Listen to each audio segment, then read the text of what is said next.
This podcast episode is with Suresh Ramaswamy. Suresh is a transformational coach. He's a spiritual thought leader, I'd suggest. You can tell when you talk to him that the guy isn't just repeating what he's read. He's been there, he's got clarity. He uses some great analogies as well. We spoke about the mind, consciousness, death, and the importance of the contemplation of dying. No self, different philosophies and how things hold you back, pitfalls on the path. Really enjoyed talking to him. Let me know what you think of the conversation in the comments below. Enjoy the conversation.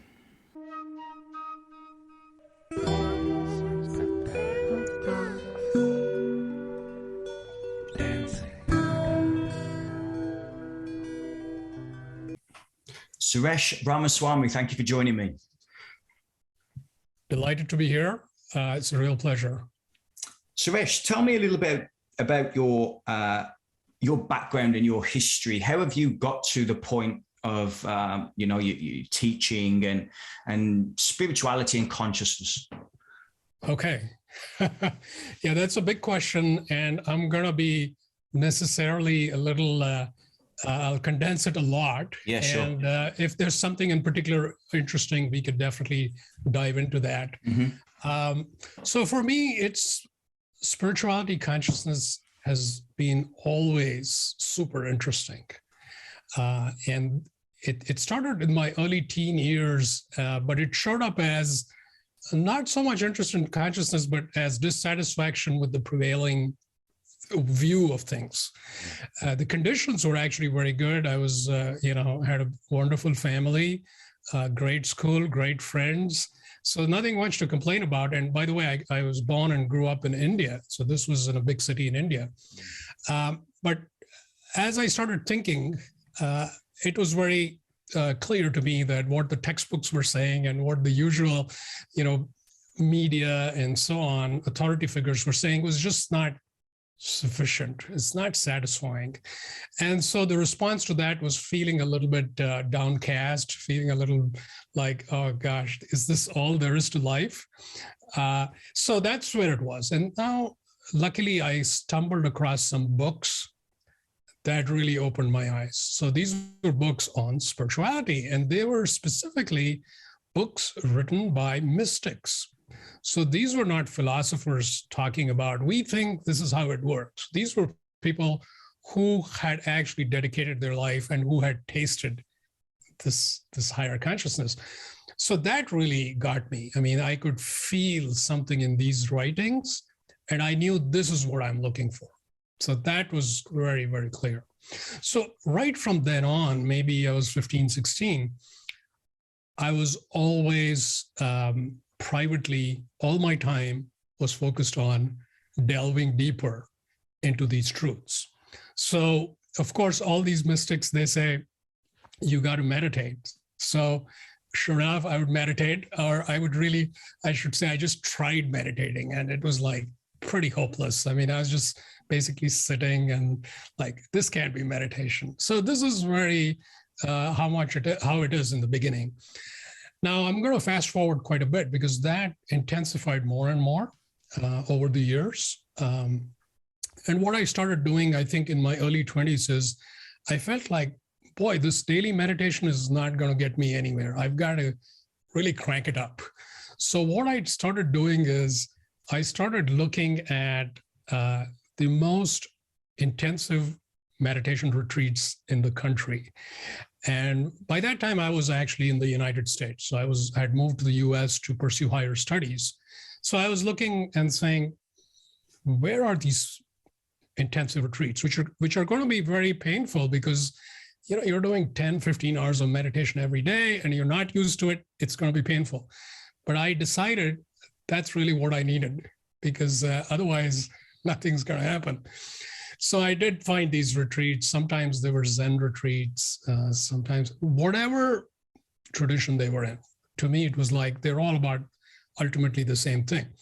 So I would go to these retreats, and sure enough, it was terrible in the sense that it was punishing. It was very brutal. everything hurts, and all you can think of is, when will this get over? Forget higher consciousness, right? Forget all that stuff. But you know what? It was actually really good because I got to know myself. Because when you really sit for hours and hours and hours, you got to go past boredom. You go past all your physical pains. You got to go past a lot of the psychological content. Because the psychological content, there's a lot of stuff which can obscure what's going on and obscuring the truth. So a lot of cleanup was happening, although it didn't feel like that in reality. So again, I'm going to fast forward a lot more. So I would do these retreats quite a bit, as much as I could, basically. And then I actually started having a practice. I was having a daily practice all these years, but now it started to actually get some momentum. You feel the traction. When you meditate and you mean business, there's a difference. So that started happening probably in my mid to late 20s. And here again, I'm going to fast forward another, decade or so. And now, even though if you were to ask me, is anything going on? I would say probably not a whole lot. It seems like I'm mostly in my ordinary consciousness. But in fact, what happens is these incremental shifts in your consciousness is change your baseline. And the baseline changes, you still feel like, oh, this just feels like ordinary consciousness. But compared to 10 years back, 20 years back, you can be in a very refined state of consciousness. But it feels natural. It feels ordinary. It doesn't feel like, whoa, this is something. And this is, I think, very significant. So stuff was happening, but I was seeing it as nothing's going on. And then at some point, I think things really accelerated. I started doing longer meditations regularly. So when I say longer meditations, I'm talking 6+ hours on a weekly basis. And suddenly it's as if the intensity of the inner light, it was cranked up suddenly, dramatically. So suddenly you find you're living in a different reality. It's like there's light everywhere. And you are, walking through this universe of light. So your perception changes, your understanding of reality changes, and everything, let's say, is quite different from then on. So I'll leave it at that. So you've mentioned light there a lot. What do you mean by that? Okay. Yes. So typically we are familiar with the physical light, which is what we perceive with our eyes, which is the electromagnetic spectrum, the portion of the spectrum that we can perceive as light. And that's great, because that is very much a great metaphor for even the higher aspects of light. So as we go from beyond the physical to the non-physical, you're looking at the underlying reality, the underlying blueprint for the physical reality. So even though here we see physical light, underlying the physical light is transcendental light. So transcendental light is not the ordinary electromagnetic spectrum. Transcendental light is, you could call it as high frequency vibrations. You could initially encounter it as energetic component of reality. But then as you go even higher, it goes beyond the energetic component and it's pure light. So another way of thinking about it is, imagine when there's no manifest creation, no manifest reality. So prior to creation, there's just pure consciousness. There's pure consciousness, pure intelligence. And from that is conceived what we look at today as creation. And that conception, when it comes forth as light. It's a pure high vibration. The pristine vibration from which everything we can think of is derived. Everything we can think of is derived from that. So that's what I call as the highest frequency of light, which is the light of infinity itself. So it's like infinity, when it went from the unmanifest to the manifest, there was this pure light. And from there, you've got more and more manifest light, all the way down to what we see as physical, which in fact is also light. You could think of it as frozen light is physical objects. You could think of liquid light as being energetic, and you can think of pure, vaporous, etheric light as being pure light. So that's a little bit of the cosmology about light.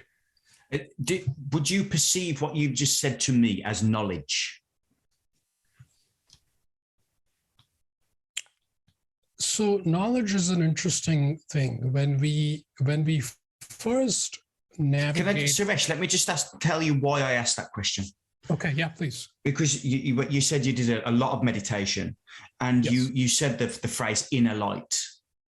Mm-hmm. So what I took from inner light was like an inner sense of knowledge, like an intuition that can't be sort of read in a book or sort of, okay. So that's where it come from. Mm. Absolutely. So I would differentiate it as direct knowing and direct intuition. Yes. Knowledge is often secondhand and derived. And so not so much that. It's really the direct knowing. Yeah, absolutely. Okay. Okay. So on your website, you talk about transmission. And I've heard that of light transmission. Is that merely when you're in the surrounding of a person, or could it be a book or something else where something is transmitted? What do you mean by that? Yes. So in fact, we are constantly being exposed to vibrations, and there's always this going on where you sense a vibration around you, and where through osmosis you're picking up vibrations, right? So this vibrational transmission idea is very, like, it's actually pretty ordinary. It's happening all the time. Now, what's interesting is higher consciousness, and you mentioned transmissions of light. This is the same underlying principle. So when you have a person or a being who is in touch with this light and is immersed in that light and radiating that light, that naturally spills over to the surroundings. And anybody who's in that field of light, who is receptive and wanting that, can pick up on that, can attune to that, and they themselves will feel more light within their being. And I think for folks who are on the spiritual path, that is especially interesting, because this light, it puts you in touch with your true nature. Your own infinite nature is so much more accessible. You know, that's why higher consciousness and light is so significant, because as you go to higher consciousness, truth is evident. It's not something you got to go look up in some fat book. It just becomes more obvious. Whereas the lower consciousness, we have harder time going there. It's still there, but it's just harder to access. So light, to me, gives us an incredible advantage, because if we tune into light, if we attune to light, either directly, which is fantastic, or by being in the vicinity of someone who is in touch with this light, then we pick up on that, and it catapults us into these higher dimensions where we can directly perceive light and we can directly perceive truth. Because I think truth ultimately goes well beyond philosophy, it goes well beyond knowledge. And I feel if you were to think about intuition, what intuition means to me ultimately is not so much about having an inkling of what's going to happen tomorrow, or knowing who's going to call me in 5 minutes, these kinds of things. True intuition is knowing your essence, knowing your essence, because it is not possible to know your essence through any intermediary. You have to know it directly. And that is actually the highest form of intuition. Mm-hmm. So that's the only way, actually, to get to higher truths. There's no other way. Mm. So do you think that, obviously you did a lot of meditation, that was sort of the path you went down. Do you think that everyone who has, I don't know, some sense of awakening, if you want to label it as such, has to go through some sort of process? Or do you think that there is, for the lucky few, perhaps a spontaneous expansion? A great question, Alex. Thank you for asking that. That's great. So I have several things to say about that, and feel free to take me down a different path if you like. So I'm a big fan of meditation because it clearly, I felt, was a significant factor in opening up my consciousness. So having said that, I'm going to say something that seems very paradoxical, which is no amount of meditation is enough to get there. No amount of meditation. And it doesn't matter what technique, it doesn't matter what tradition. I had to meditate a lot to find that it's not working. I've been there. Yeah. And I'm saying that's really as encouragement rather than discouragement, because you're actually still purifying your consciousness. It's not like the meditation was a waste. It's actually very useful, but you find that the highest truths, they're not subject to any process. So you cannot say, follow this process. I'm going to give you something really good, A, B, C, do this, and you will find it. There is no such process. No such process, no technique, no procedure, no algorithm that will do it, including the best techniques of meditation. And so I found this myself, that it is very humbling, because when you really throw yourself into meditation and you're willing to do it, and you do it and do it and do it and do it, and it's just not working. It's not working in the sense that it's not taking you to the very highest, deepest truth. It is working relatively. You do feel shifts in consciousness. Yeah. But on the other hand, you feel like a complete failure because you're looking for the highest truth. You're not looking for this and that at that point. And it's pretty clear you don't have it. So this is very humbling. And this is why I feel you have to go way beyond meditation. And we can refer to that in many ways, but one way to talk about that is your entire being has to yearn for infinity, your entire being. And when I say your entire being, it's not just, I really want it, thinking. That doesn't mean a whole lot. But when you are fully engaged and you really mean it, believe me, that is very different. You're putting out vibrations of wanting truth at any cost. And this is not a small thing. When I see a person like that, boy, it touches me very deeply because it tells me they finally have taken all their evolution and it's boiled down to this one thing. And that's the only thing they truly want. That is remarkable. That is remarkable when you get to that point. When you bring that into your meditation or any other practice that you may have, that ignites it. That ignites it. You are very significant. It's not just the practice. Who is doing the practice is very significant. So when you bring that love, devotion, yearning, man, magic happens. So if you're actually magnetizing infinity, so you're actually you're generating such a powerful force that infinity, truth, is drawn to it. And that's when you start really seeing what's going on. Until then, it's like groping in the dark. You don't know what's going on. You don't know it'll take 10 years or 10,000 years. It feels like that.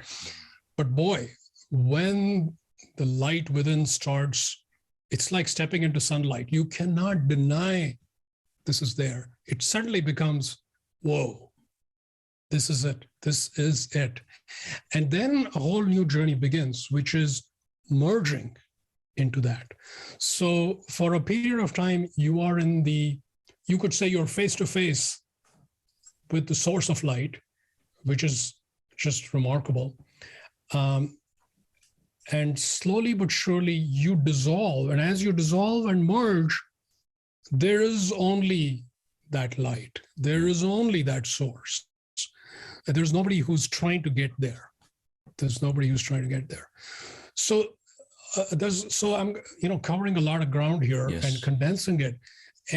But I want to really emphasize that you asked about a process, and there is a process of transformation. And I talk about that at length in my book, Just Be, which is also significant. So there's a process of transformation and purification. And I talk about it as being three phases. Transcendence, which is rising above the ordinary consciousness. So not just reading about it, but actually touching higher consciousness. Very important, because that tells us there is something for sure. I don't need to read a book. I know it's there. Second phase is integration, where even though we touch this higher place, a lot of other aspects of our being are not quite there yet. So it's like there's a split.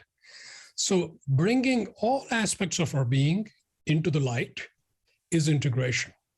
And that can take a while. This is not an overnight thing. And the third phase is embodiment, which is you are living from that place, which is also very important, because you have to demonstrate that you can abide in that, embody that in the regular day-to-day life, right? With the ordinary, all the relationships we have, all the work situations we have, it's got to be embodied in that context. Then you really are there. So these three phases would summarize the entire journey. But we don't want to get too locked into the processes. They are significant, but ultimately you go beyond everything. Yes. And when the work life, yes, in that state, from your experience, did you have a radical shift in what you did? Or did you continue doing what you did before, just in a different worldview? Yeah. Okay, that's a great question. So for many years, I worked in the field of software and technology. And of course, since I had started a spiritual practice that was always going on, and how it showed up at work was pretty subtle. So it wasn't anything significant or obvious. I suppose it would show up as there would be less stress. There would be less of being caught up in an ambitious way of thinking. A little more laid back, you could say. So that was how it showed up. But then there were further significant shifts, say in my 30s. At that point, I did go from, my work situation changed from a corporate job to being more an entrepreneur. So there was clearly a willingness to take risk, a willingness to go into the uncertain. Because when you start a new company, I mean, you don't know what you're doing and you don't know what's going to happen. That's the reality. But not too many people want to go there, right? It's very filled with risk and uncertainty. And that goes contradictory to our tendency for comfort, convenience, and security. Entrepreneurship is the opposite of that. It's highly uncomfortable. It's highly insecure. Okay. Yeah.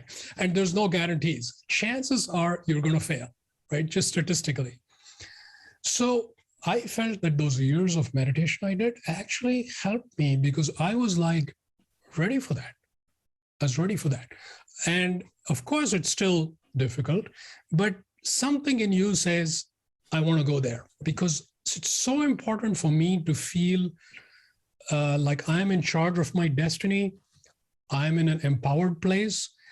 And here was the key thing. I felt like even if I failed, which was pretty likely, that would be okay. If I really tried with it and failed, to me, that was still success. Yes. In a weird way. If I didn't even try and I stuck with comfort, boy, I stayed that way all the way till I retired. I think that would be failure in my mind. So this became ultra clear to me. And so I did make a big shift. This was, a couple of decades back. I went down the entrepreneurship route. Still in technology, I would say fast forward another decade, and I made another significant shift, which was to focus on transformation, not just for myself, but to be more sharing it publicly, to work with people one-on-one. I started teaching a course at a college nearby called Transform Your Life. So you can tell it's all about personal transformation, growth, evolution. So these kinds of things I started doing and working more with people than technology. And so that evolved in the last, 10, 15 years, so that I became more and more of a public, you could say, sharing this more and more publicly. Mm-hmm. And then, of course, I wrote my book a few years back, and that you could say was yet another milestone in terms of sharing what I had discovered. Mm. I do think that the work spirituality balance is very often a struggle for people. Yes. People I've spoke to in the past, and I've been there myself. I feel at the time my work I felt was a bit meaningless, although it might have been fruitful in a worldly sense. It was meaningless. Yes. But in my mind, I was going, no, we need to be doing something serving the greater good and all this. Yes. But in reality, once that gave me that certainty and security, that would then free me up to do what I needed to do. Yes. So that's what I tend to see. Entrepreneurialism tends to be a little bit of, from my experience, that the more spiritually driven someone is, the more likely they are to be an entrepreneur. In my experience. Interesting. Yeah, I would say it requires a certain profile in terms of psychological makeup and consciousness to make somebody an entrepreneur.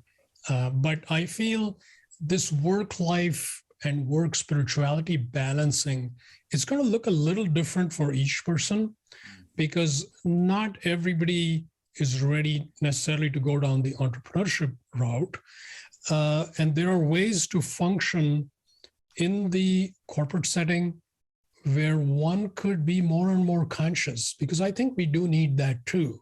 So it's not as if you're in a corporate setting, oh, it's too bad. Sure. You can't I think it's very possible. And in fact, I see small to mid-sized corporations more and more being more conscious and more aware. So I think those opportunities are increasing. But also, I think for a lot of people, you got to build up to that. So I don't want everybody to think you got to make a radical shift. Otherwise, you're just not doing anything. I think sometimes it takes this chipping away, little by little, little by little, little by little. And after, say, 3 years, you've been chipping away, like internally, touching higher consciousness and letting go of limiting ideas. If you keep doing this, suddenly 3 years go by and you have such clarity about your future work. about how you want to work, or maybe it just means switching a job, whatever that looks like, you have this clarity. And I think that's when you make that shift. You don't want to make shifts, here and there just like that, because you're frustrated. You got to do the work wherever you're at. And then you reach this critical point. And intuition is very key, because you tune into when the universe tells you that you reached a point where if you keep staying in your current situation, you're not really getting much out of it. You're really not getting much growth, much fulfillment, or any even material success. So you feel into that, and then you got to make that switch at that point. You don't want to hang in there and be scared for a long time and let another 3 years go by just because you have a few more stock options that are not vested. I'm going to hang in there. No, once you have that clarity, you got to do it. And it may obviously look like, just purely from a compensation perspective, you might, suddenly have a drop. That's okay. As long as you're tuned in to the grander picture, so that's what I would say. Yeah, you mentioned obsession earlier. We used the context of truth at the time. Yeah. I see people who are obsessed to their craft and their art, whatever that is. I see that as a wonderful pursuit of self-expansion and inner light, if you like. Yes. If you complete embodiment of anything, doesn't matter what it is. Yes. To me, comes across as like a natural unfoldment, as if nature is doing the work. Yeah, absolutely. Would you agree with that? Oh, totally. In fact, even though we talk about meditation and it's very, very important, at the end of the day, spirituality and higher consciousness and all this good stuff is not found in your meditation room. You've got to bring it to the world, to your day-to-day life. So in fact, people who are very into their craft, whether it is creating some work of art, or even a software programmer, there's tremendous creativity involved. You could be deep in your code, in your software program, and that's art. When you are fully there, it's as if this reality dissolves, and you too dissolve. You're not a guy sitting there coding, you dissolve. To me, this is very significant. This is very spiritual. And if you're painting or composing music, you become that. This is amazing. You don't want to overlook that, and you don't want to be thinking, I got to go meditate. This is good stuff. So you definitely, no matter what it is you do, or if you're just you feel I have a mundane job. Maybe I drive cars or drive a bus. It feels pretty mundane, but it's totally not. Don't think you have to be a Mozart or some such thing. You could be driving a bus, or you have young children. It doesn't even feel like a formal job title, but this is very significant spiritually, because your beingness, when it's fully engaged, and everything else goes away, that's really what it is all about. So in fact, the pinnacle of all this business of spirituality, we tend to think it's some peak experience. We have it because we've read such things and heard something. Somebody went to the top of a mountain and had this brilliant, amazing experience. Yeah. We're like, yeah, I want that. And we think that's enlightenment.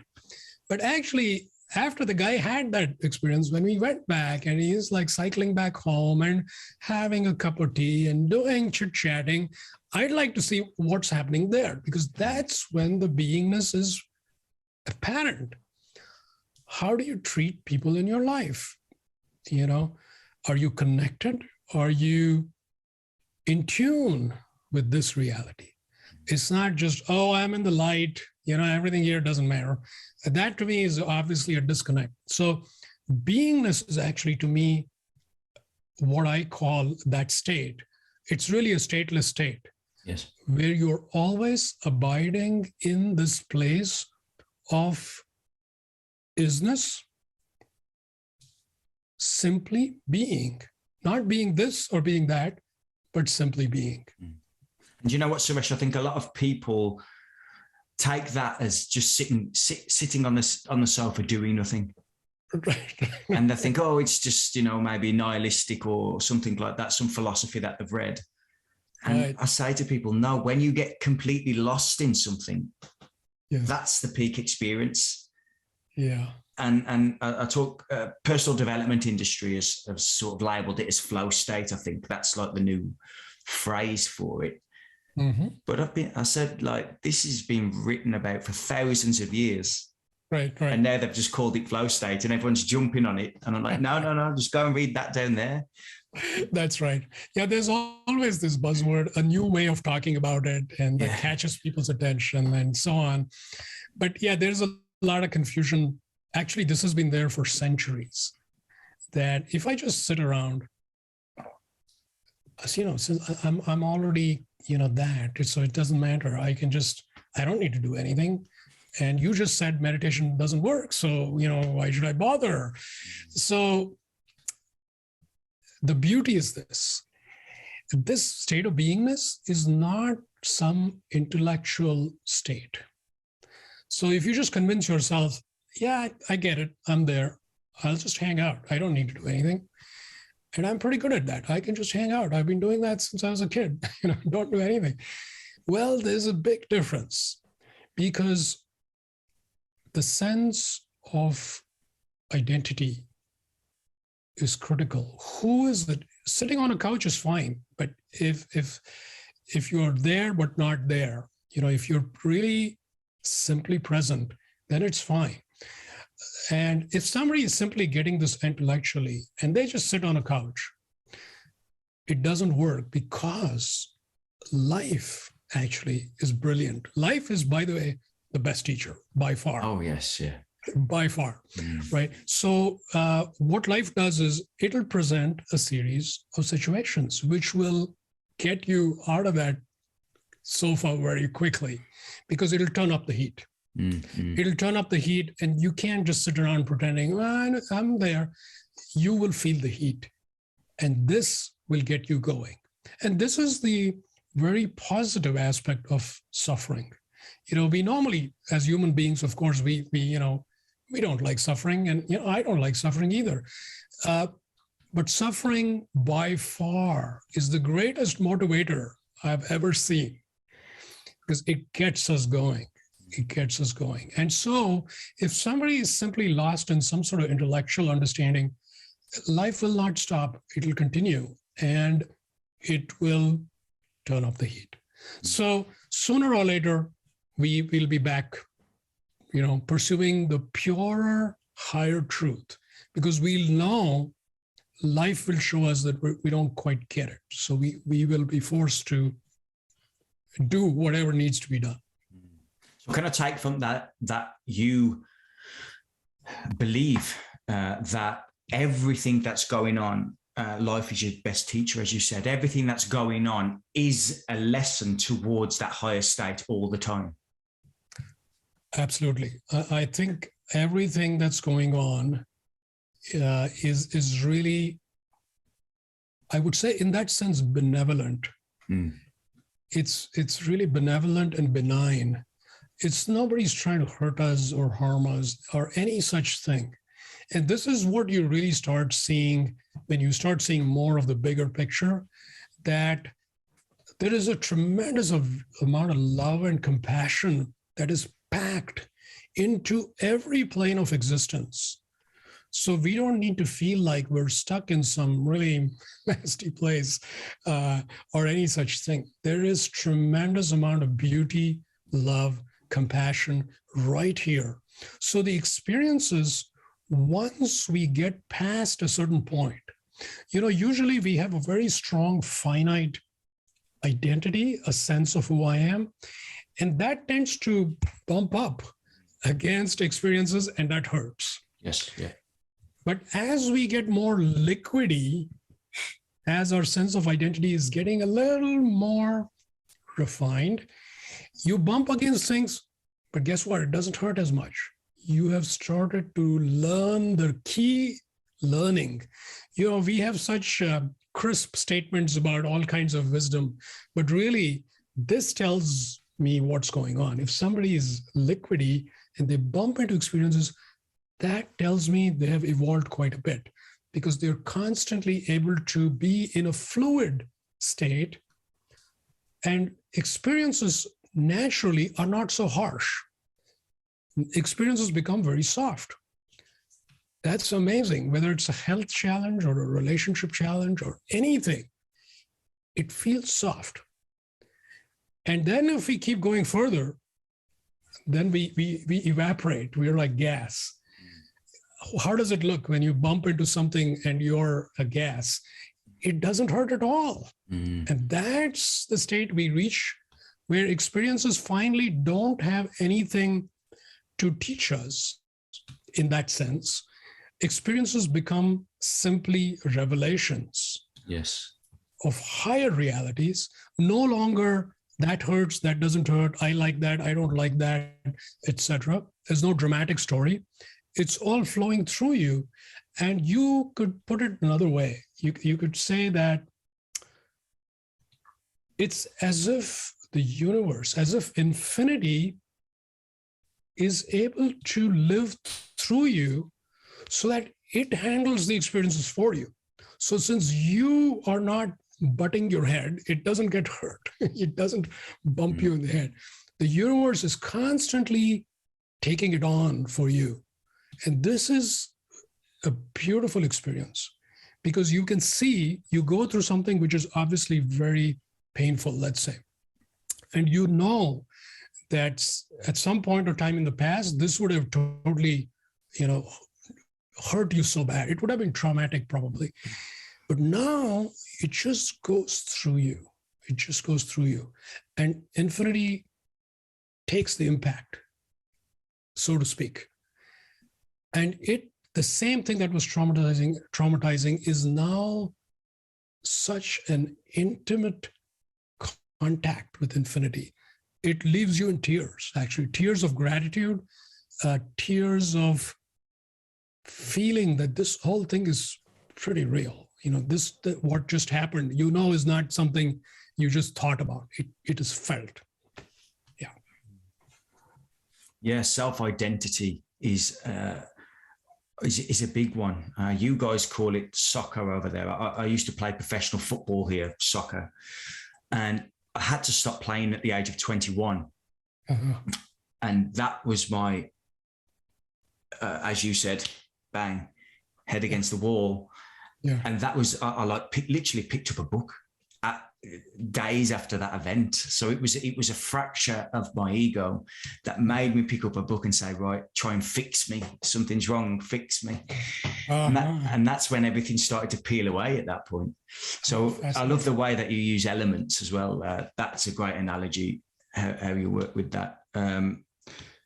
Suffering. Obviously, Buddhism is big on the quote, life is suffering. Yes. Do you agree with that, first of all? Or do you think that it's more of, if suffering wasn't there, if it wasn't in the coding, we wouldn't progress, we wouldn't move, it would be a stationary plane? Right. Yeah, I love the question. Love it. So firstly, I think, the first noble truth in Buddhism, it's typically misunderstood. It's as if people hear it as, oh, that's too bad. Sounds like, life sucks. It's all suffering. That's what it is. Actually, I see it as the Buddhist teachings are saying, we get it. We get where you're at. Because the human experience, sure, feels like suffering. If you've lived long enough, you feel, man, yeah, there's suffering.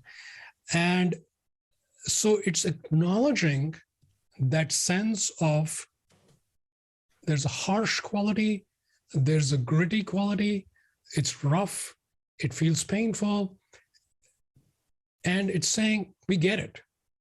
We get it. It is acknowledged and understood, so that there's actually there's an onboarding of people, where people are like, oh man, I've been beat up so bad. What do you have to tell me?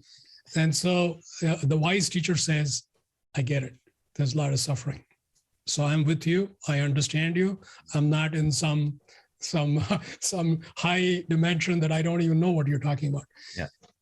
So I feel that's a great place where people connect with those teachings, and then it leads to the way out of suffering. And that, to the human being, is a very appealing thing, because they say, the one truth I really know is, boy, life sucks. It hurts. That I know. If somebody says, I can show you a way out of that, it's like, okay, I like that. So you understand me and you're showing me a way out. So that's, I think, very appropriate in that sense. And in fact, just to be clear, as you proceed down that path, you find that you're extricating yourself out of this suffering-laden life. And the suffering can't stick to you. As you refine your consciousness, the suffering is not able to latch onto you. You go beyond suffering. And necessarily, life feels much better subjectively, much, much better. Until you get to even super high octaves of that, where you are feeling, you could say you're feeling bliss. You're feeling a sense of very settledness, a sense of great peace, if you want to call it that. So that's where it takes you. But going back to your question, I think suffering has an important role to play, because if you look at the pure, unmanifest, infinite reality, and from there, more derived realities, more relative realities, more manifest realities, you see that there is a greater degree of grossness. So things are a little more gritty, a little more concrete. And when you are in that more grosser reality, there's rougher experiences. And what happens is, if we didn't have suffering, then we wouldn't know to stop and make a U-turn. We would keep on going to more derived realities, more manifest realities, thinking, what else is there? Let me keep going. Maybe that is the way to go. Suffering is an important part of the feedback control system that this creation is. So in a feedback control system, a part of the output is fed back to the input.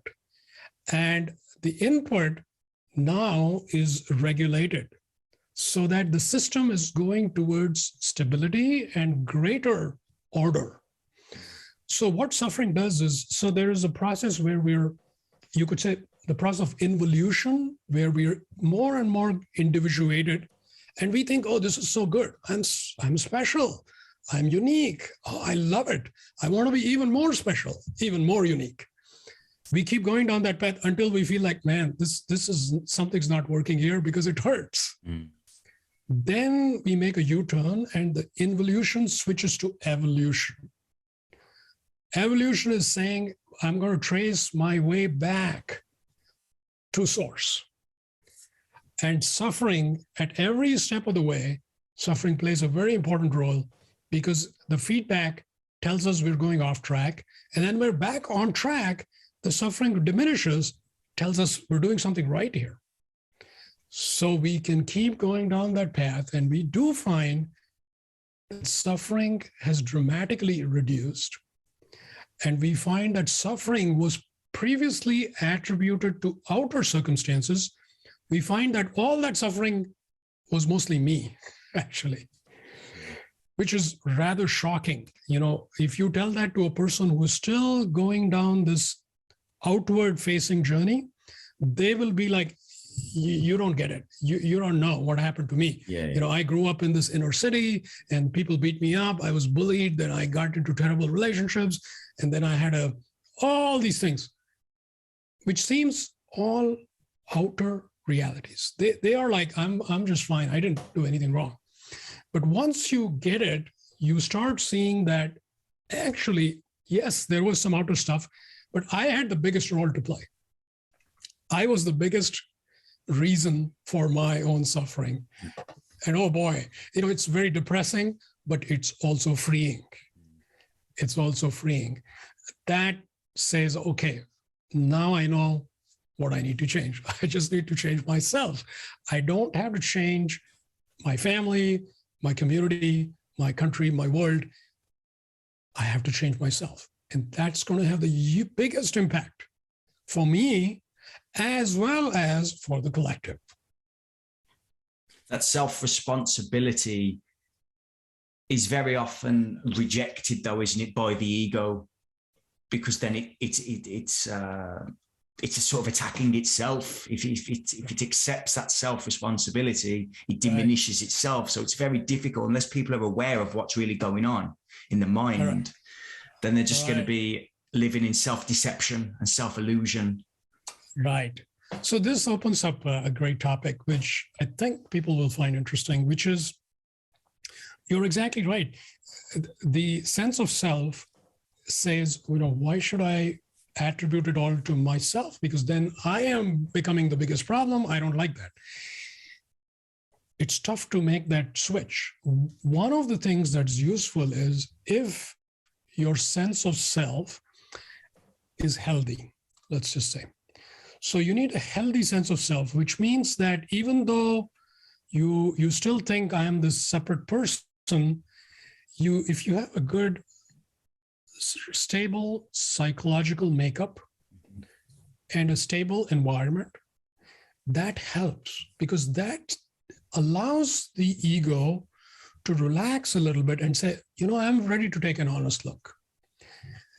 Most of the time, we are not ready to take an honest look. Why? Because there's so many bad, scary things going on, and I'm not even sure I like myself. And then on top of that, you're giving me this bad news that I'm responsible for everything. That feels like terrible. On the other hand, if somebody is in a stable, loving environment, and they're relatively balanced psychologically, then we can say, okay, I'm willing to be honest. And it's going to be a bitter pill still to swallow, but I'm willing to take that bitter pill. So I feel like for some people, it's important to invest the time to get to that place of reasonable stability, clarity, psychologically and in ordinary day-to-day life. Because otherwise it's a steep slope. Some of the things I'm talking about with, making quantum shifts in consciousness, that's a steep slope. The reason it's steep is if you don't have this well-balanced sense of self, even though it's somewhat misplaced sense of self, but it's still healthy in its own way. That gives us stability, because when you make a quantum shift, don't assume it's going to feel like just bliss and light. When you make a quantum shift, part of you will feel wobbly. You almost feel a little disoriented, a little lost, and you almost feel like, did I actually move in the right direction? I'm not so sure. This is all okay. It's all okay, because part of us is still trying to get oriented. It takes a little time. But what helps, among other things, is to have this healthy sense of self.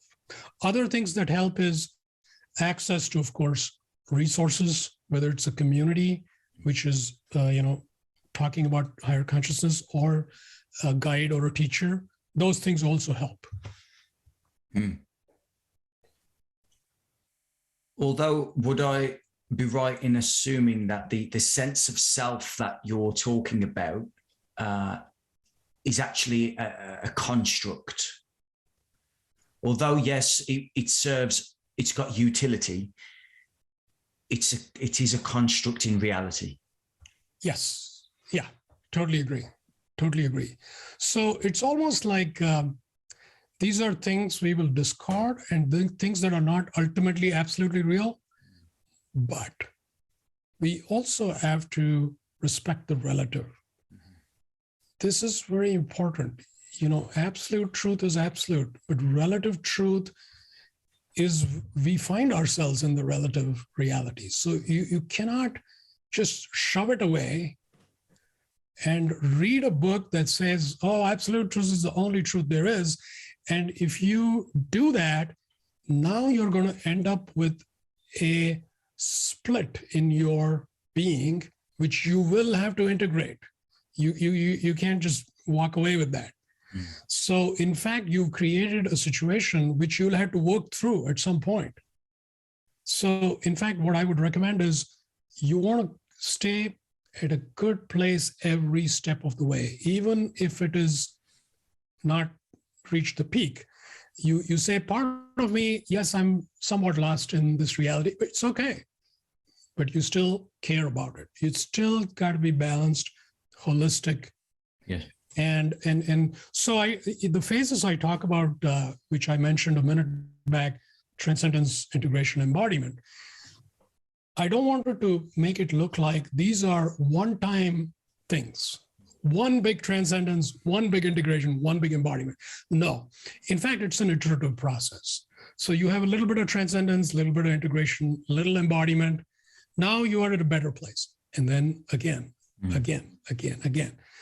So I feel if somebody doesn't have this more balanced development, they can do transcend some more. It's feeling great, transcend some more. What has happened is a big backlog has been built up where it's not integrated.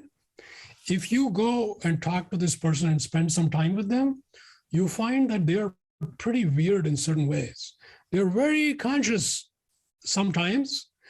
Other times, they are very unconscious and doing totally strange things.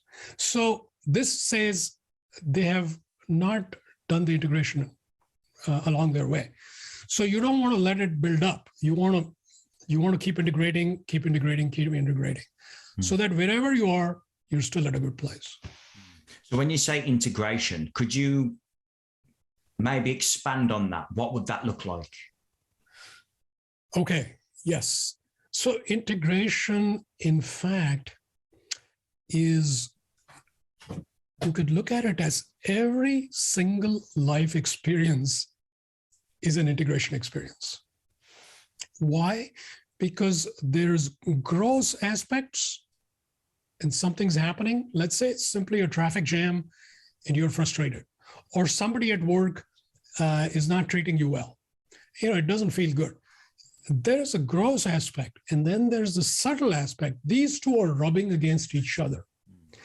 That's what integration is making peace such that this higher truth, higher consciousness doesn't simply stay out there somewhere, but you actually bring it to your day-to-day situation. In this case, let's say the workplace, or if it's stuck in traffic, you bring it there, it transforms it. There's a very subjective change in life experience when you do that integration.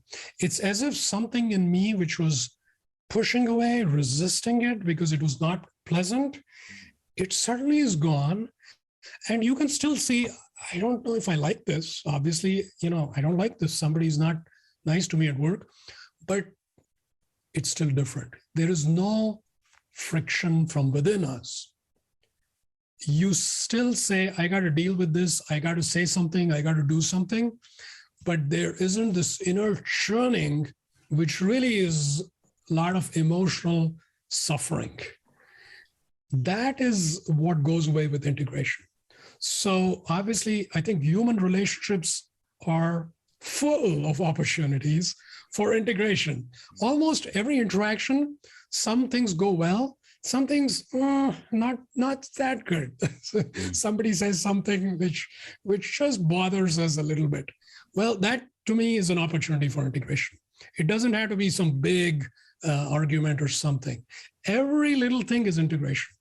So as you integrate, you find that there's less and less that fewer and fewer experiences that cause that sort of emotional freeze up into finiteness.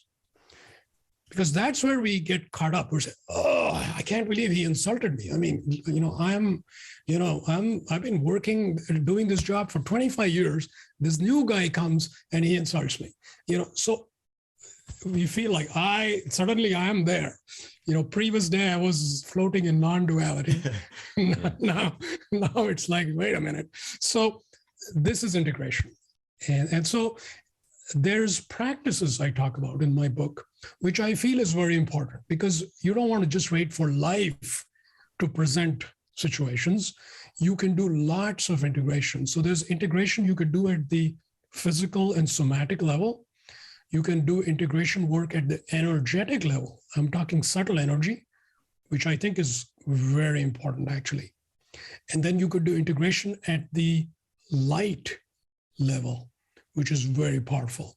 So there's many practices I offer. My book has got tons of practices in each of these categories, which means that as a daily routine, we could do some of these things, and then life experiences, they become more of, here's a chance for me to show that I got it, rather than, oh boy, I got to deal with this, I got to integrate it.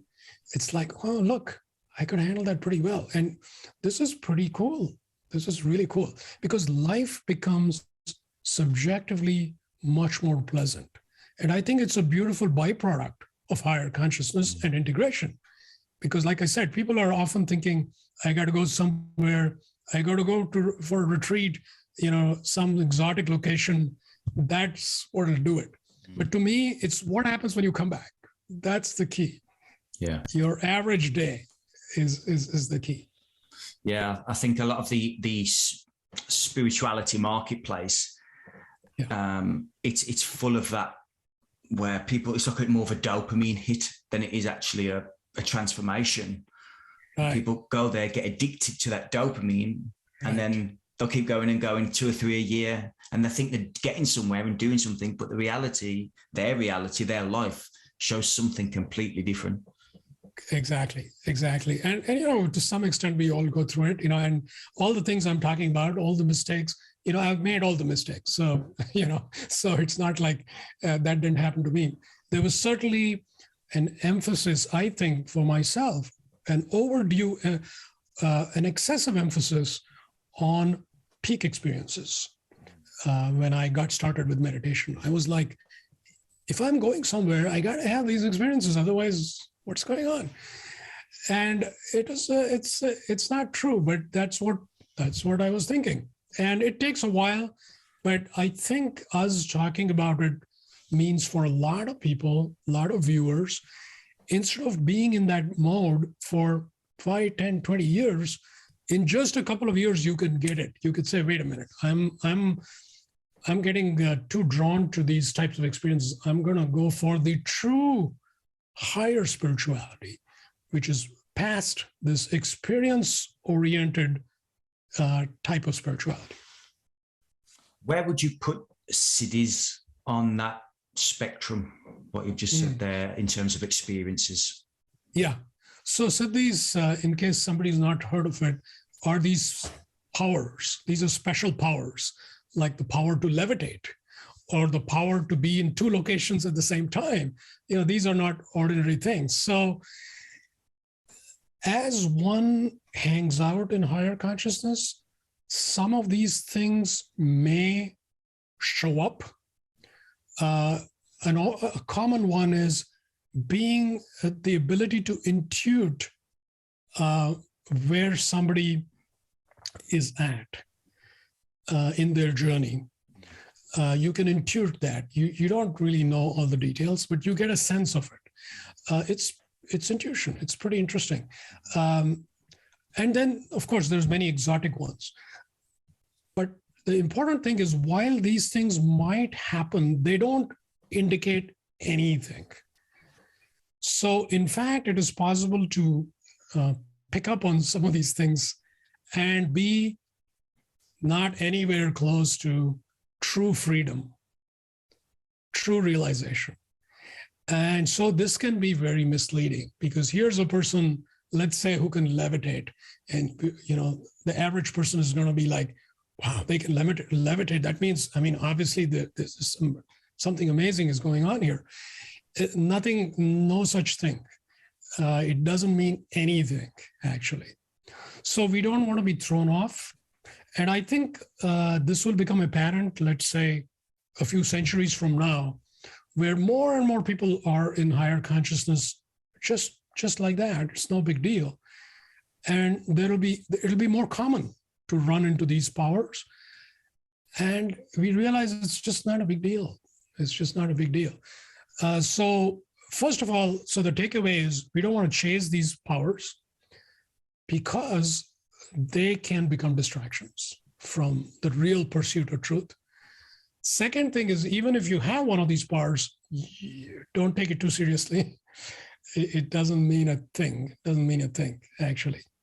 So end of the day, it's really a curiosity. And to me, the biggest thing about Siddhis is it gives us a glimpse into the infinite potential that is inherent within all of us, not in some special person out there who has some Siddhi.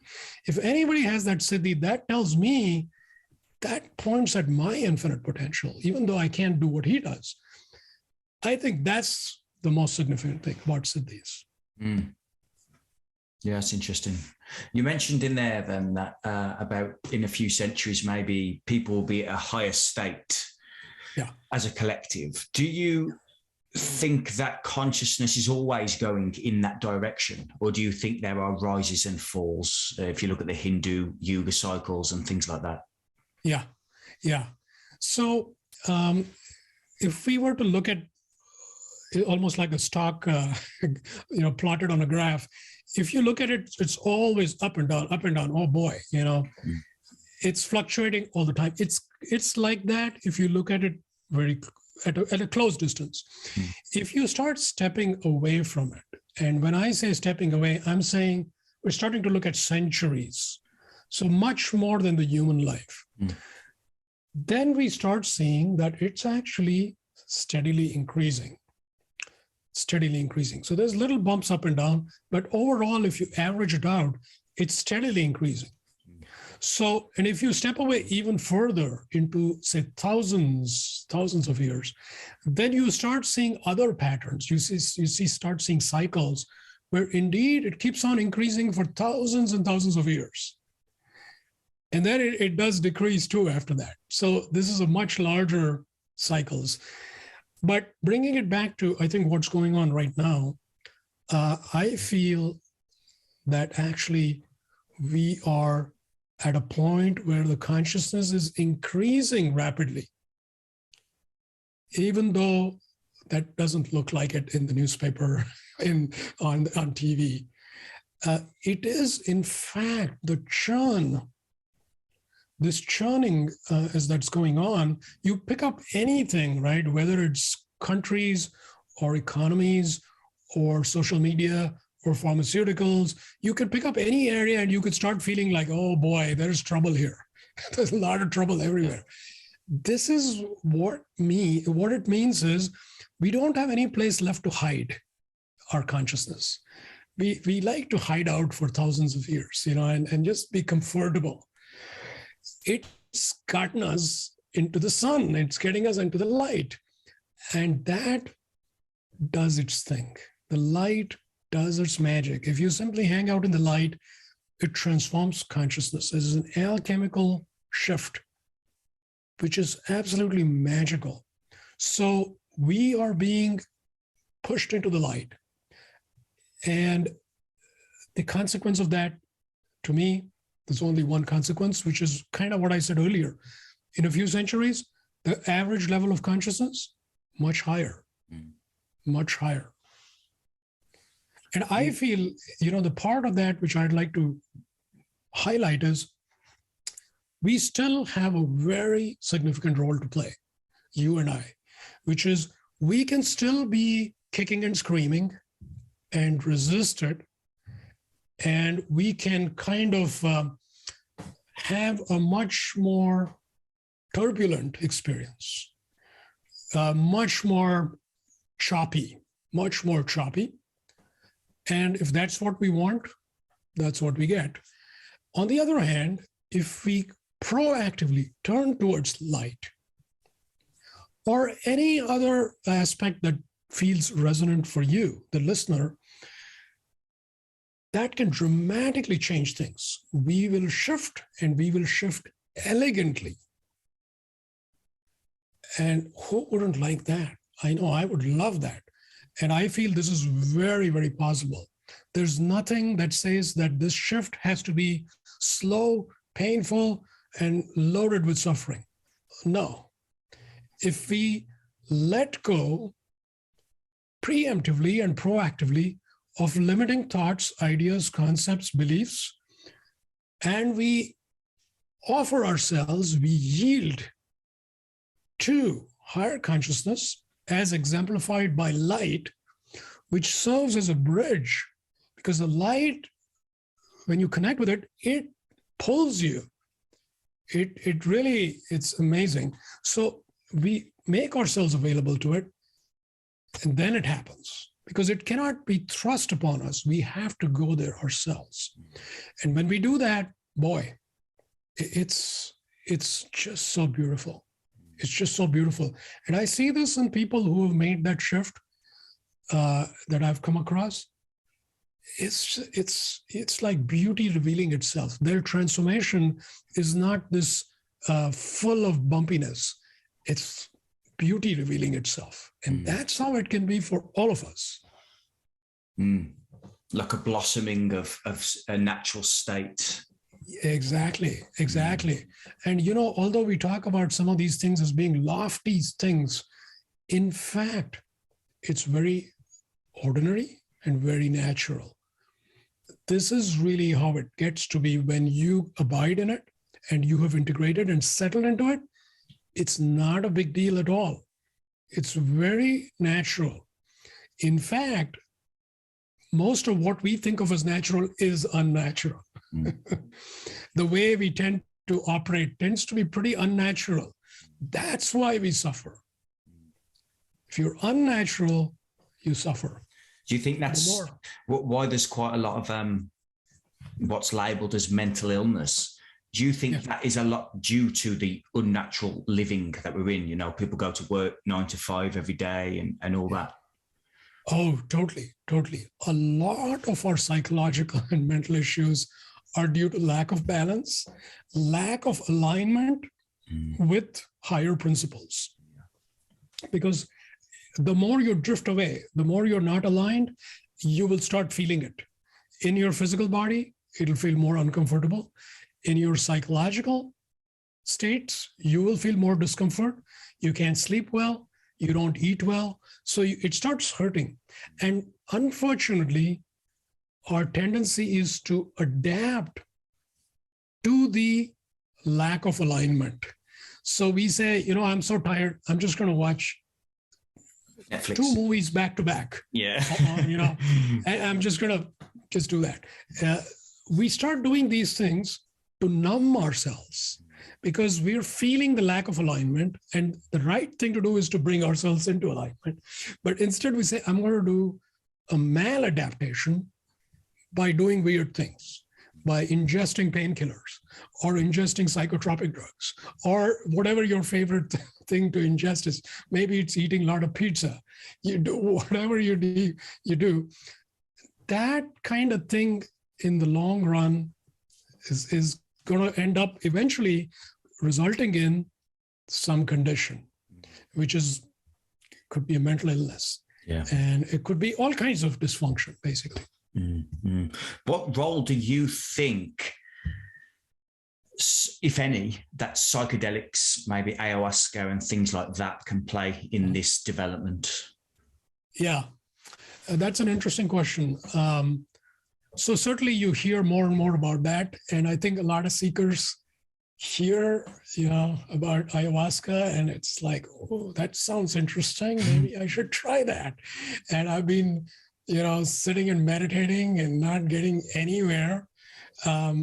Maybe this will get me somewhere. So it looks like an easy way to get to higher consciousness in some way, or at least an easy way to get to altered states of consciousness, which is a different thing than higher consciousness. Well, I feel that in general, it's not a good long-term strategy. It's not a good long-term strategy. A long-term strategy requires you to maintain a sense of equipoise and balance. I talked earlier about physical, energetic, and higher systems. Some of these substances, they can give us an altered state, but during that, you can compromise some aspects of your being, some aspects of your physicality or your energetic makeup can be compromised. And when that's compromised, you still have some experience which feels like, oh, that was something interesting. But later, you will have to go back and address that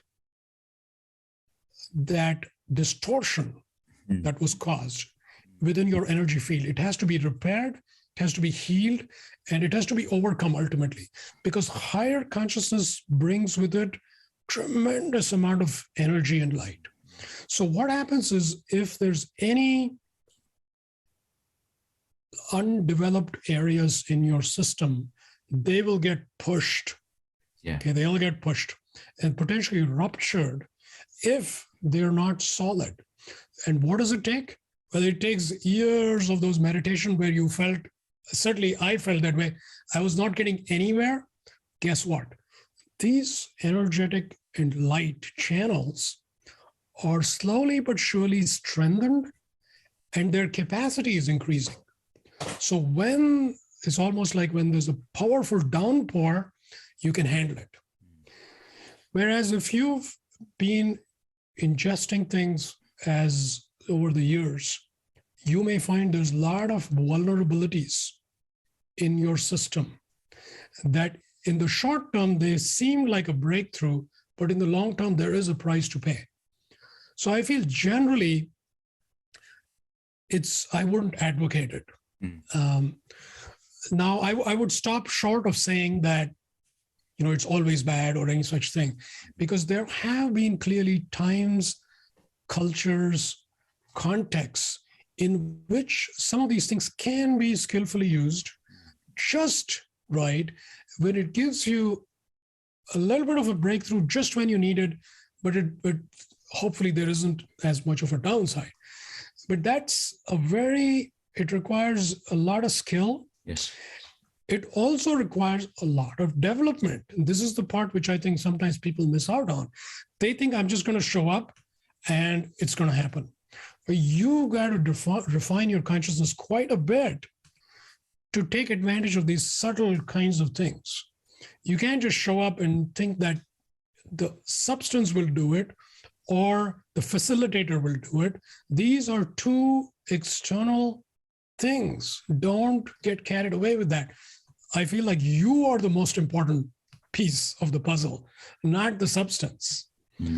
So the more you start developing a relationship with any substance and you start giving that substance power, that's unfortunate, because you're implicitly saying, I can't do it. It's this thing that'll do it. I don't think that's ultimately true. So you want to avoid that as much as you can. I remember, to cut a long story short, I've done ayahuasca a few times, and the one time it completely obliterated me, completely. And when I come away from the retreat, I couldn't sleep for a month. I had night sweats. I had paranoia, quite severe paranoia. Yeah. And it took over a month to patch myself back together again. And as you said earlier about the sense of self, to put that back together just so that I could function properly in the world again. So I do tend to not suggest it to people. I don't put them off it per se, but I definitely don't suggest it to them.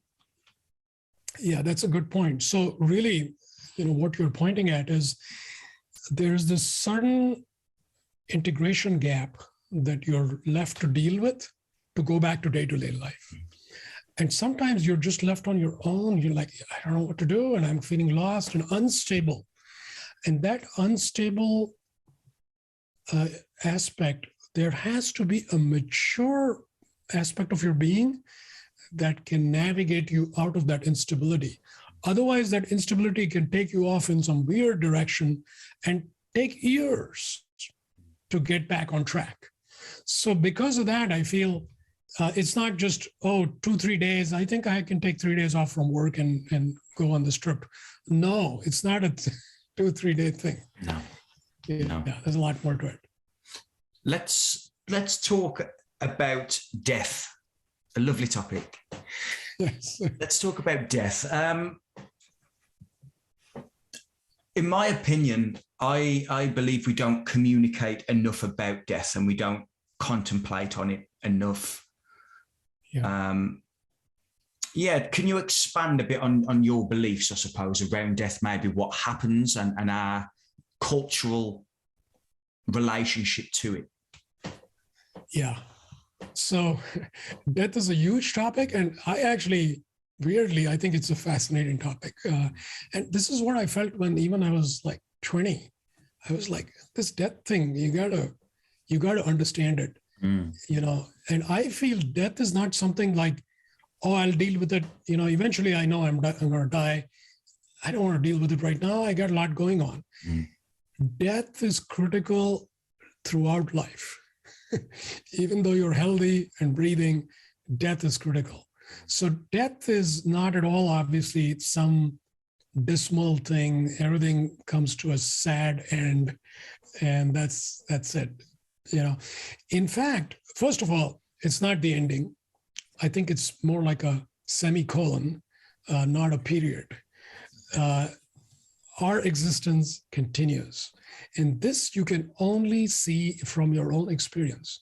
Because even take a 24-hour period in your life, right? You've died, because when you go to deep sleep, you disappeared. Every one of us, we have no clue what in the world happens. We just disappear. And yet do you feel scared of sleep every single day? You're like, oh man, I'm going to go to sleep. I'm going to go to deep sleep eventually. No, how do we look at it? We look at it as rest, relaxation, rejuvenation, a restoration to freshness, because next day, hey, I'm going to have energy, fullness. It's all good stuff. Yeah. I think death is exactly like that. It's rejuvenating. Our existence is never in question. Our existence goes through. It's just that our conscious mind feels like it goes to sleep, so it's scared. It feels like, if I go to sleep, whoa, I stop existing. No, not at all.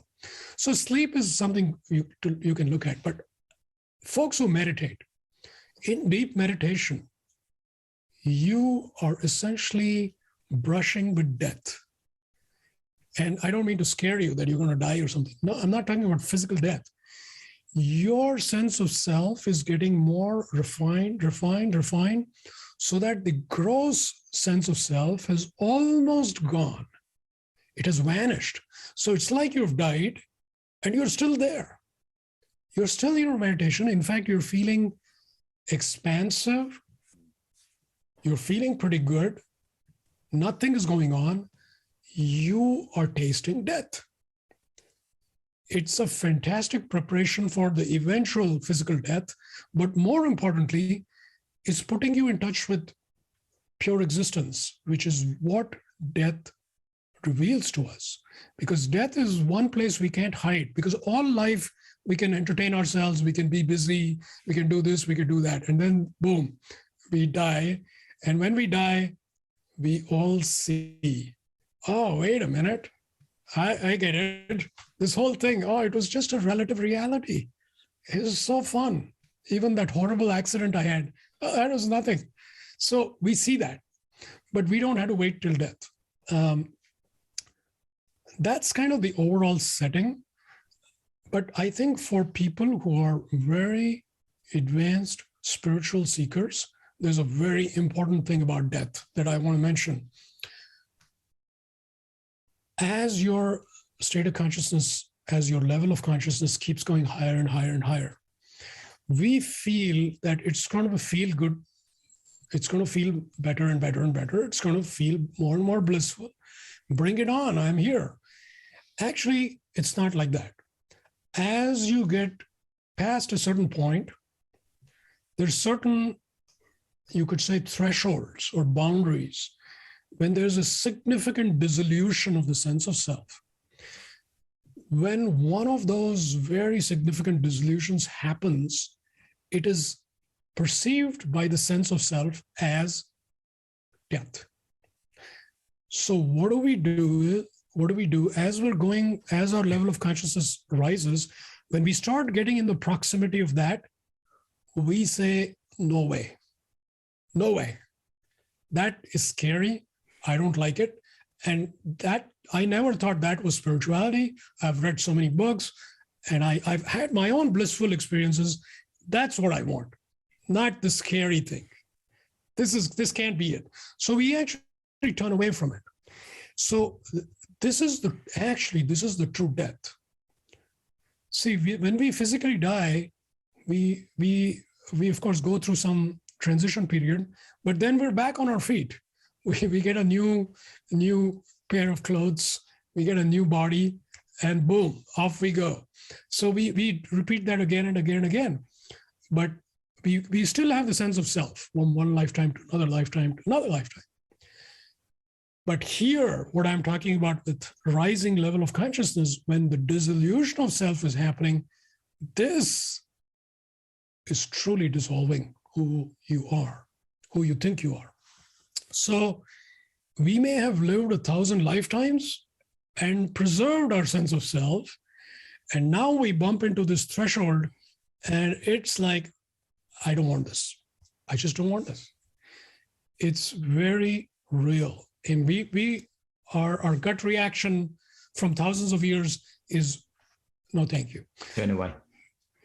Yeah, it's pretty tough. So by knowing what I just told you, and by adjusting to that, there is an adjustment where you finally have to relinquish the sense of self. You know, it's one thing to talk about it and another thing to really relinquish it. Because when you really relinquish it, you feel subjectively like this is such a high price to pay. I don't think I want whatever that is. I don't want enlightenment because this is a very high price to pay. The price of entry is yourself. We always think I'm going to get there. And we're not. So this relinquishing of the sense of self is it's a big adjustment. And you eventually, if your consciousness is pure enough, you say, you know what, that's what I want. And you really mean it. And then you relinquish yourself, you truly dissolve once and for all. This is the true death.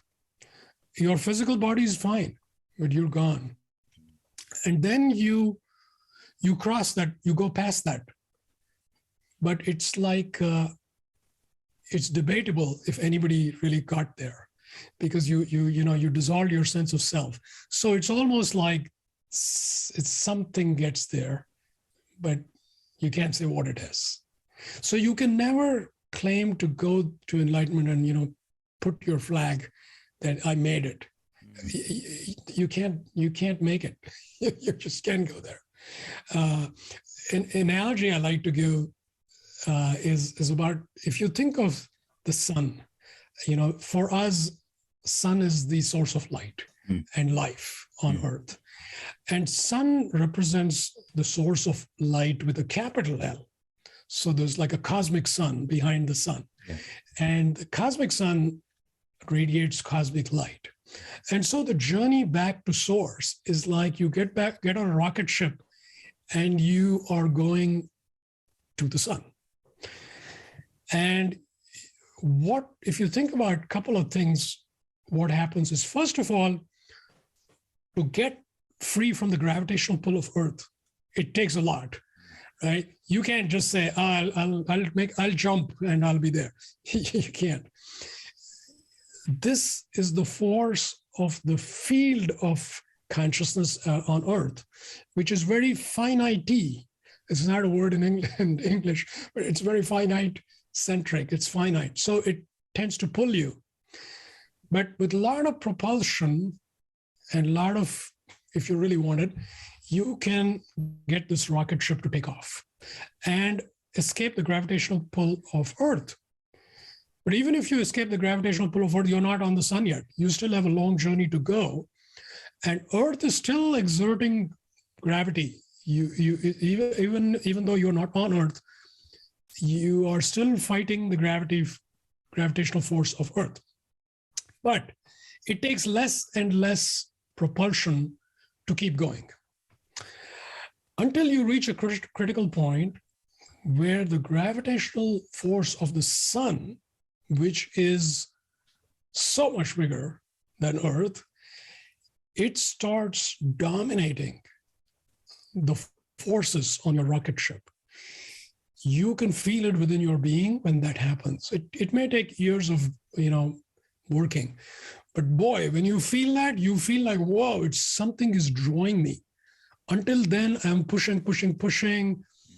But now I'm being sucked into the sun. It's amazing. And that goes on for a period of time because the sun is still at quite a distance. But guess what? As you get closer to the sun, what happens? You don't have your nice rocket ship intact. The heat and light is so intense that everything disintegrates into liquid, gas, vapor, plasma, everything. You can be sure. Your wallet, your favorite picture, everything is gone. And so you get to the sun eventually, but what gets to the sun? By the time you get there, there's nothing left. There is nothing left. So that's obviously a metaphor. Good analogy. Mm-hmm. Yeah. But it helps to see that no rocket ship can get to sun, right? And radio back with a selfie that here I am on the sun, here's the sun, enjoy. Not going to happen. Yeah, that's beautifully said, actually. So, Suresh, what influences have you had in your life in this context? Would you like to suggest a certain book or a couple of books or a guru or? Yeah. So the role of teachers, I would say, is very important. It can also be a source of confusion. I know for me, the first books I read, which were typically by yogis, was incredible. Most of them, had passed on many years back, but their writings were amazing. And it's not as if there's this one book that I would recommend for everybody, but one of those books for me was Autobiography of a Yogi by Paramahansa Yogananda, which is a classic. Everybody's probably heard of it. It certainly, I walked away with, this thing is real. It's not just some beautiful fantasy. This is real. And not only it is real, it's real for you. So that was a big influence for me. There were numerous books along the way, but I feel many of my most significant influences have been, I would say, light, infinity itself, I feel has been my real teacher when I step back and look across, the centuries. And infinity has presented certain resources that I needed from time to time. But really, in terms of a physical teacher, I haven't really worked with like one teacher that I would say this is the teacher, I would tell everybody, find what resonates for you, go with that resonance, and let that resonance be a deeply felt resonance, not just intellectual rapport, not just that, but a deeper tuning in, because the best teachers are teaching well beyond the words. And to really get what they're offering, it takes that attunement and resonance. So look for that quality in any of the teachers you come across. And I think that will take you to the best thing for you at this time. Because there can be teachers at every level. And I think all teachers are playing a great role in their own way. And when you're ready for a higher teacher, that will become apparent. I think there's always been a bit of a conversation to be had by various different spiritual people, whether the role of a teacher is actually a hindrance or a benefit. I mean, a big influence in my life was Jiddu Krishnamurti and UG Krishnamurti. Yeah. The two of them. And UG Krishnamurti is very, personality-wise, he's like, that's how I communicate. It's like, boom, very sharp. Whereas Jiddu is a lot softer and everything. And I was like, I resonate more with UG, but I'm picking something up from Jiddu. And UG said, no, leave the teachers, waste of time. And Jiddu's like, no, you need teachers. I was like, my mind's going, which way are we going to go? Yes. I think like any good resource, like take, for example, like food and nutrition, is food good or bad? Well, it depends on what you eat. I wouldn't say anything you put in your mouth is good food. There's good food, there's wholesome food, there's nutritious food, there's food just right for you, there's bioavailability, there's so many things. So I would never say food is all good or food is all bad, or teachers good, teachers bad. It depends on what teacher you engage with and how you engage with them. So they need obviously to be pretty pure, but your purity and clarity and intentionality is actually very, very significant. That actually is your biggest thing that you directly control. And that will make you resonate with just the right teacher. So you end up having a more positive relationship with the teacher, and you take the best of what that teacher has to offer, and it all works as it's supposed to. So you avoid the dysfunction aspect of it. Yeah. What would you suggest to avoid on the path? Oh, that's a pretty broad question. Yeah, it's broad, but saying maybe something that many people perceive to be a so-called good thing. Got it. Yeah. Yeah.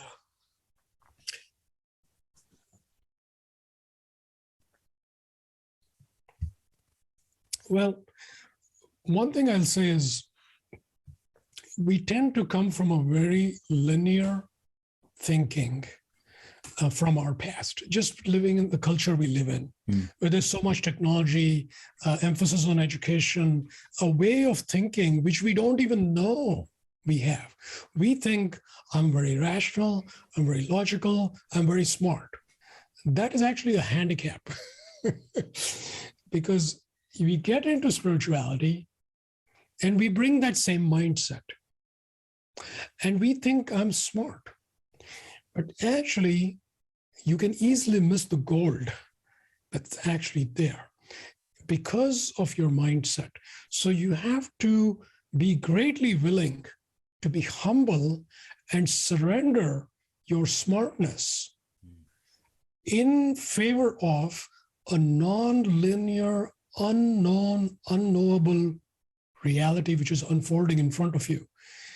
And it will feel like, oh, I don't know. Well, that's how spirituality is. Yeah. You just don't know kind of feeling. If you're the kind who's like, I'm going to have a game plan, I'm going to make a turn here, I'm going to make a left there. 5 years from now, I'm going to be here.